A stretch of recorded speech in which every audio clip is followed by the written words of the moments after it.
ಇನ್ನು ಧರ್ಮಸ್ಥಳ ಕೇಸ್ ಏನಾಯಿತು ಅನ್ನೋದರ ಕಡೆ ಗಮನ ಹರಿಸೋಣ. ಧರ್ಮಸ್ಥಳದಲ್ಲಿ ನೂರಾರು ನಿಗೂಢ ಶವಗಳ ಹೂತಿಟ್ಟ ಪ್ರಕರಣ ಸಂಬಂಧ ಎಸ್ಐಟಿ ಶೋಧಕ್ಕಿಳಿದಿದೆ. ದೂರದಾರ ಹೇಳಿದಂತೆ 13 ಜಾಗಗಳನ್ನು ಗುರುತಿಸಿದ್ದು ಅಸ್ಥಿ ಪಂಜರಗಳ ಹುಡುಕಾಟ ಆರಂಭಿಸಿದ್ದು 7 ಮತ್ತು 8ರಲ್ಲಿ ಇವತ್ತು ಉತ್ಖನನ ನಡೆಸಲಾಯಿತು.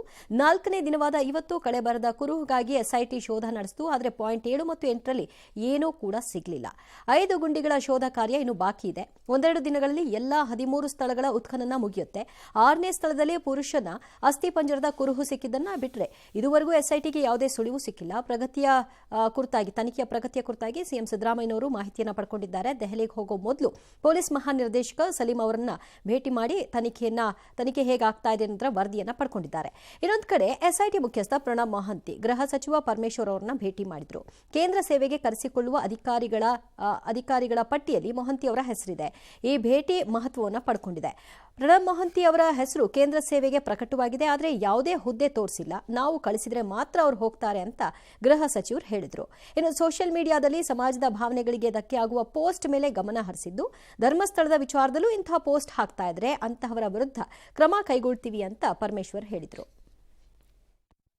ಒಂದಿಷ್ಟು ಭಾವನೆಗಳು ಸೃಷ್ಟಿಯಾಗೋದಾದ್ರೆ ಅದನ್ನು ನಿಲ್ಲಿಸೋದಕ್ಕೆ ಪ್ರಯತ್ನ ಮಾಡ್ತೀವಿ. ತಮಗೆ ಗೊತ್ತಲ್ಲ, ಈ ಹೇಟ್ ಸ್ಪೀಚ್ ಮಾಡುವಾಗ ಕಾನೂನು ಮಾಡಿದ್ದೇವೆ, ಅದಕ್ಕೆ ಕ್ರಮ ತಗೊಳ್ತಾ ಇದ್ದೇವೆ ಅಂತೇಳಿ. ಈ ರೀತಿ ಪೋಸ್ಟಿಂಗ್ ಮಾಡುವಾಗ ಕೂಡ ನಾವು ಗಮನಿಸ್ತೀವಿ. ಒಂದು ವೇಳೆ ಅದರಿಂದ ಇಂಪ್ಯಾಕ್ಟ್ ಆಗುತ್ತೆ, ಈ ಒಂದು ವಿಷಯಕ್ಕೆ ಸಂಬಂಧಪಟ್ಟಾಗ ಏನಾದರೂ ಕೂಡ ಅವರು ಇಲ್ಲ ಸಲ್ಲದ ಪೋಸ್ಟಿಂಗ್ಗಳನ್ನು ಹಾಕಿದರೆ ಅದ್ರ ಮೇಲೆ ರೆಗ್ಯುಲೇಟ್ ಮಾಡ್ತೀವಿ, ಕ್ರಮನೂ ತಗೊಳ್ತೀವಿ. ಧರ್ಮಸ್ಥಳದ ವಿಚಾರದಲ್ಲಿ ನಾವು ಏನು ಹೆಡ್ ಮಾಡಿದ್ದೇವೆ, ನಾವು ಸರ್ಕಾರ ಅವರು ವರದಿಯನ್ನು ಕೊಡುವವರೆಗೆ ನಾವು ಯಾವುದನ್ನು ಕೂಡ ಮಾತನಾಡೋದಕ್ಕೆ ಹೋಗೋದಿಲ್ಲ.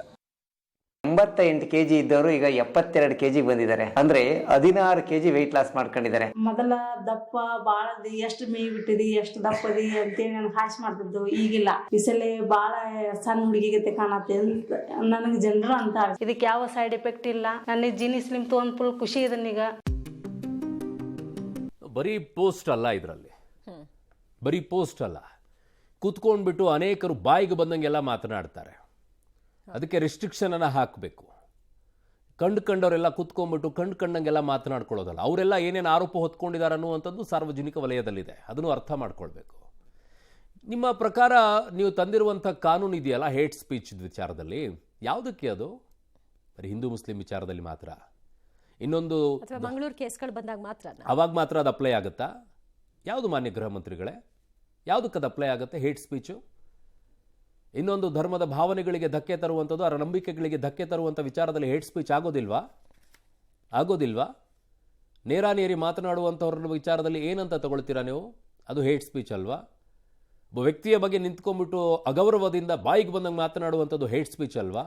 ಕೇಳಿದಾಗ ಮಾತ್ರನೇ ನಾವು ಗಮನಿಸ್ತೀವಿ, ಕ್ರಮ ತೆಗೆದುಕೊಳ್ತೀವಿ ಅಂತಾರೆ. ಈಗ ಆಲ್ರೆಡಿ ಆಗ್ತಾ ಇದೆಯಲ್ಲ, ಏನ್ ಗಮನಿಸ್ತಾ ಇದ್ದಾರೆ ಹಾಗಾದ್ರೆ? ಯಾವುದು ಗಮನಿಸ್ತಾ ಇಲ್ಲ. ನಡೀಲಿ ಬಿಡಿ, ಅದಾಗುವಂಗಾಗ್ಲಿ ಬಿಡಿ, ನಮ್ಮ ಪಾಡಿಗೆ ನಾವು ಇರ್ತೀವಿ ಅನ್ನೋ ರೀತಿಯಲ್ಲಿದೆ ಇದು. ತೊಟ್ಟಿಲು ತಗೋ ಕೆಲಸ, ನಿಮ್ಮ ಪಾಡಿಗೆ ನೀವು ಮಾತಾಡ್ಕೊಳ್ತಾ ಹೋಗಿ, ನಾವು ಹಿಂದಿನ ಹಿಂಗೆ ಮಾತಾಡ್ಕೊಳ್ತಾ ಹೋಗ್ತೀವಿ ಅನ್ನೋ ರೀತಿಯಲ್ಲಿ. ನೋ, ಈ ಥರ ಅಲ್ಲ. ನಾವು ಬರೀ ಪೋಸ್ಟ್ ಹಾಕಿದ್ದನ್ನು ಮಾತ್ರ ತೆಗೆದು ಹಾಕ್ತೀವಿ. ಪೋಸ್ಟ್ಗಿಂತಲೂ ಕೂಡ ಅತ್ಯಂತ ಸ್ಟ್ರಾಂಗ್ ಆಗಿ ಮಾತನಾಡ್ತಾ ಇರುವಂಥವ್ರು ಇದ್ದಾರೆ ಸೋಷಿಯಲ್ ಮೀಡಿಯಾದಲ್ಲಿ. ಯಾವ ಲೆವೆಲಿಗೆ? ಅಲ್ಲೇನೋ ಒಂದು ಸಿಕ್ಕ ತಕ್ಷಣ ಏನೋ ಆಗ್ಬಿಡ್ತು ಅನ್ನೋ ರೀತಿಯಲ್ಲಿ ಮಾತನಾಡುವಂಥವ್ರು ಇದ್ದಾರೆ. ಅದು ಇನ್ನೊಬ್ಬರ ಭಾವನೆಗಳಿಗೆ ಧಕ್ಕೆ ತರ್ತಾ ಇಲ್ವಾ? ಜನರ ಮಧ್ಯದಲ್ಲಿ ಅನೇಕ ರೀತಿಯಾದಂಥ ಅನುಮಾನಗಳನ್ನು ಹುಟ್ಟು ಹಾಕ್ತಾ ಇಲ್ವಾ? ಅಪನಂಬಿಕೆಯನ್ನು ಉಂಟು ಮಾಡ್ತಾ ಇಲ್ವಾ? ಅದು ಹೇಟ್ ಸ್ಪೀಚ್ ಅಲ್ಲ ಮಾನ್ಯ ಗೃಹ ಮಂತ್ರಿಗಳೇ, ಅಲ್ವಾ? ಕಮಾನ್, ಯಾವುದನ್ನು ಅನ್ಕೊಳ್ತಾ ಇದ್ದೀರಾ ನೀವು? ಆಗೋದಾಗಿದ್ದಿದ್ರೆ ಯಾವುದಕ್ಕೆ ನಿಲ್ಲಿಸಬೇಕಾಗಿತ್ತು ಅದಕ್ಕೆ ನಿಲ್ಲಿಸಬೇಕಾಗಿತ್ತು, ಯಾವುದಕ್ಕೆ ರಿಸ್ಟ್ರಿಕ್ಷನ್ ಹಾಕಬೇಕಾಗಿತ್ತು ಅದಕ್ಕೆ ರಿಸ್ಟ್ರಿಕ್ಷನ್ ಅನ್ನು ಹಾಕಬೇಕಾಗಿತ್ತು. ಮಾತನಾಡೋಕೆ ಯಾರಿಗೆ ಬರೋದಿಲ್ಲ? ತನಿಖೆ ನಡೀತಾ ಇರಬೇಕಾದ್ರೆ ಮಾತು ಅಂತ ಕೇಳ್ಬೋದು. ತನಿಖೆ ನಡೀತಾ ಇದೆ, ನಾವು ಅದ್ರ ಬಗ್ಗೆ ಏನು ಮಾತಾಡೋರು ಮಾತಾಡ್ತಿರ್ಬೋದಾ? ಕಮಾನ್, ನೀವು ಹೇಗೆ ಅಂತಂದ್ರೆ ಅವ್ರ ಪಾಡಿಗೆ ಅವ್ರು ಮಾತಾಡ್ತಾರೆ, ನಾವು ಬರೀ ಪೋಸ್ಟ್ ಮಾತ್ರ ಇದನ್ನು ಮಾಡ್ತೀವಿ ಅಂತ ಹೇಳಿ. ಯಾಕೆ ಉಳಿದಿದ್ದು ಯಾವುದು ಕಣ್ಣಿಗೆ ಕಾಣಿಸ್ತಾ ಇಲ್ಲ. ಚೆನ್ನಾಗಿದೆ ಈ ಆಟಗಳು.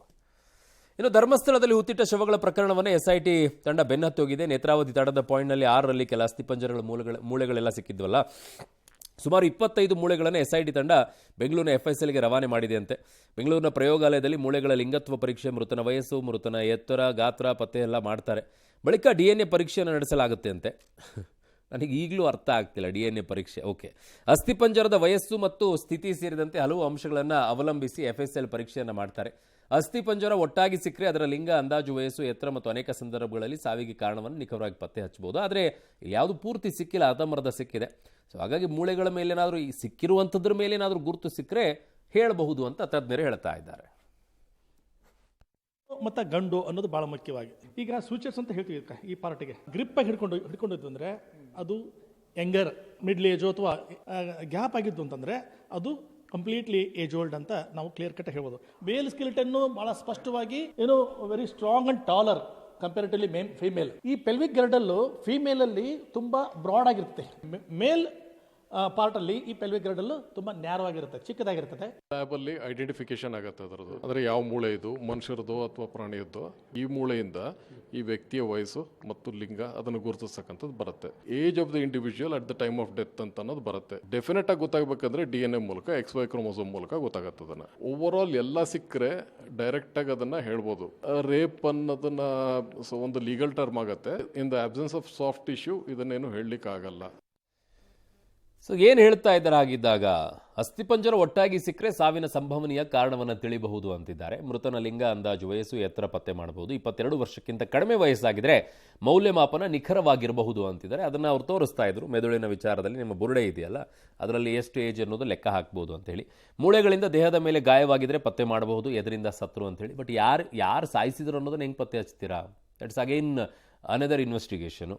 ವಿಷಪ್ರಾಶನದಿಂದ ಸಾವನ್ನಪ್ಪಿದ್ರೂ ಕೂಡ ಅದನ್ನು ಪತ್ತೆ ಮಾಡಬಹುದು. ದವಡೆ ಹಲ್ಲು, ಉದ್ದನೆಯ ಮೂಳೆಯಿಂದ ಮೃತನ ಗುರುತು ಪತ್ತೆ ಮಾಡಬಹುದು. DNA ಮಾದರಿ ಜೊತೆಗೆ ಮೃತನ ಕುಟುಂಬದ ಜೊತೆಗೆ ಹೋಲಿಕೆ ಮಾಡಬಹುದು. ಉಸಿರುಗಟ್ಟುವಿಕೆಯಿಂದ ಸಾವನ್ನಪ್ಪಿದ್ರೆ ಮೂಳೆಯೂ ಕೂಡ ಮಾಹಿತಿ ನೀಡಲ್ಲ ಅದರ ಬಗ್ಗೆ. ಮೂಳೆಯಿಂದ ಗುರುತು ಪತ್ತೆ ಆಗದಿದ್ದಾಗ ಮಾನವಶಾಸ್ತ್ರದಿಂದ ಪತ್ತೆ ಸಾಧ್ಯ ಅಂತ ಹೇಳ್ತಾ ಇದ್ದಾರೆ.